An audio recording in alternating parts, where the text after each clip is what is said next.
Eto bagong balita, Ange Kouame, susubukang magpa-draft sa PBA para paghandaan ang kanyang 10 years naturalization next year. Papayagan naman kaya ng PBA ang isang banyaga na walang dugong Pinoy ang maglaro sa oldest league in Asia?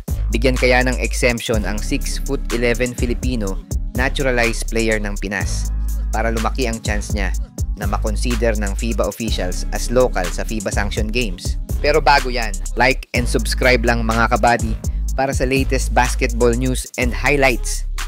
May mga kumakalat nga na balita ngayon na nais daw ng 6'11" Ivorian-born na si Ange Kouame na subukang mag-apply sa paparating na 50th PBA draft sa July.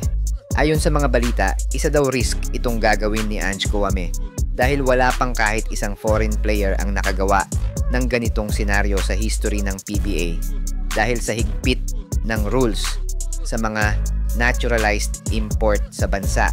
2016 nga nang maging Filipino citizen itong si Kouame at ngayong 2026 nga ay ika-10 taon na niya bilang Pinoy citizen at isa nga sa kanyang balak ay mag-apply sa PBA draft at sana nga raw ay bigyan siya ng exemption na makapaglaro sa PBA as local.